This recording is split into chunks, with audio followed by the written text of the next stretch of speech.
सभी भक्तों का हमारे चैनल पर हार्दिक स्वागत है। देवी कीलकम को श्रवण करिए। अथ कीलकम प्रारंभम।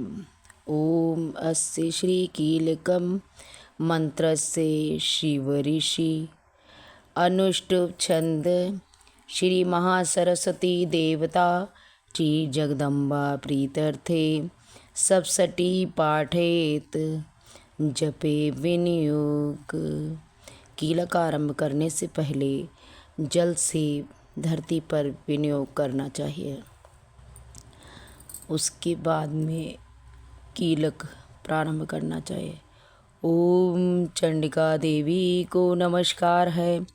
मार्कंडे जी कहते हैं, विशुद्ध ज्ञान ही जिनका शरीर है, तीनों वेद जिनके दिव्य तीन नेत्र हैं, जो कल्याण प्राप्ति के हेतु हैं, तथा अपने मस्तक पर अर्धचंद का मुकुट धारण करते हैं, उन भगवान शिव को मेरा नमस्कार है। मंत्रों का जो अविकीलक है, अर्थात मंत्रों की सिद्धि में विघ्न उत्पत्ति करने वाले शाप रूपी कीलक को का जो निवारण करने वाला है, उस सप्तशती स्तोत्र को संपूर्ण रूप से जानना चाहिए और जानकर ही इसकी उपासना करनी चाहिए। यद्यपि सप्तशती के अतिरिक्त अन्य मंत्रों के जप में भी जो व्यक्ति निरंतर लगा रहता है, वह भी कल्याण का भागी होता है। उसके भी उच्चाटन आदि सभी अविचारी कर्म सिद्ध हो जाते हैं तथा उसे भी संपूर्ण दुर्लभ वस्तुओं की प्राप्ति हो जाती है। तथापि जो अन्य मंत्रों का जप न करके केवल सप्तशती नामक स्तोत्र से देवी की स्तुति करते हैं, उन्हें स्तुति मात्र से ही सच्चिदानंद स्वरूपिणी देवी सिद्ध हो जाती हैं। उन्हें अपने कार्य की सिद्धि के लिए मंत्र, औषधि, अन्य किसी साधन के उपयोग की आवश्यकता नहीं होती। बिना जप के ही उनके उच्चाटन आदि समस्त अविचारी कर्म सिद्ध हो जाते हैं।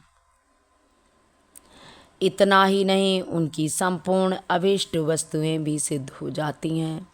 लोगों के मन में यह शंका थी कि जब केवल सप्तशती की उपासना अथवा सप्तशती की उपासना को छोड़कर अन्य मंत्रों की उपासना भी समान रूप से सब कार्य सिद्ध होते हैं, तब इसमें श्रेष्ठ कौन सा साधन है? लोगों की इस शंका को सामने रखकर भगवान शंकर ने अपने पास आए हुए जिज्ञासुओं को समझाया कि ये सप्तशती नामक स्तोत्र ही संपूर्ण है, वह सर्वश्रेष्ठ और कल्याणमय है। तदंतर भगवती चंडिका के सप्तशती नामक स्तोत्र को महादेव जी ने गुप्त कर दिया। सप्तशती के पाठ से जो पुण्य प्राप्त होता है, उसकी कभी भी समाप्ति नहीं होती, किंतु अन्य मंत्रों के जप जानने से जो पुण्य की प्राप्ति होती है, वह समाप्त हो जाती है। अतः भगवान शिव ने अन्य मंत्रों की अपेक्षा सप्तशती को ही श्रेष्ठता का निर्णय प्रदान किया है। उसे यथार्थ ही जानना चाहिए। अन्य मंत्रों का जप करने वाला पुरुष भी यदि सप्तशती स्तोत्र और जप का अनुष्ठान कर ले, तो भावी पूर्ण ही कल्याण का भागी होता है। इसमें तनिक भी संदेह नहीं है। जो साधक कृष्ण पक्ष चतुर्दशी अष्टमी को एकाचित होकर भगवती की सेवा में अपना सर्वस्व समर्पित कर देता है और फिर उसे प्रसाद रूप में ग्रहण करता है, उस पर ही देवी की प्रसन्नता होती है, अन्यथा उनकी प्रसन्नता नहीं होती है। इस प्रकार सिद्धि के प्रतिबंधक रूप कीलक के द्वारा महादेव जी ने इसे स्तोत्र को कीलकित कर रखा है, जो पूर्वोक्त रूप से निष्कीलक है। इस सप्तशती स्तोत्र को प्रतिदिन स्पष्ट उच्चारण पूर्वक पाठ करना चाहिए या श्रवण करना चाहिए।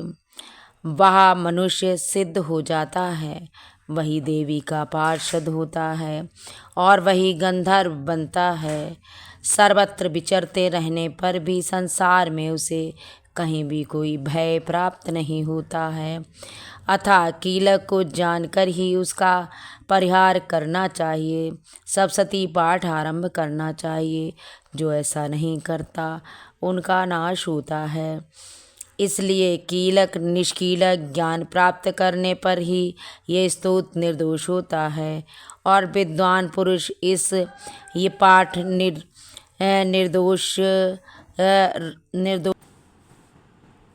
भगवान शिव स्वयं बताते हैं कि यह स्तोत्र पूर्ण रूप से निर्दोष है तथा विद्वान पुरुष निर्दोष स्तोत्र का ही पाठ श्रवण करते हैं या पाठ करते हैं। स्त्रियों में जो कुछ सौभाग्य दृष्टिगोचर होता है वह सब देवी के प्रसाद का ही फल है। अतः इस कल्याण में स्तोत्र का सदा जप करना चाहिए, इसको श्रवण करना चाहिए। इस स्तोत्र का मंद स्वर से पाठ करने पर स्वकल्प की प्राप्ति होती है और उच्च स्वर से पाठ करने पर पूर्ण फल की सिद्धि होती है। अतः पाठ हमेशा उच्च सुर में करके ही श्रवण करना चाहिए या पाठ को आरंभ करना चाहिए। इसके प्रसाद से ऐश्वर्य, सौभाग्य, आरोग्य, संपत्ति, शत्रुनाश, परम मोक्ष भी सिद्ध प्राप्त होती है। उस कल्याणमयी जगदम्बा की स्तुति मनुष्य क्यों नहीं करते। इति श्री कीलकम संपूर्णम। नवदुर्गा में इस कवच, कीलक और अर्गला, तंत्रोक्त और कुंजिका स्तोत्र को जरूर श्रवण करना चाहिए।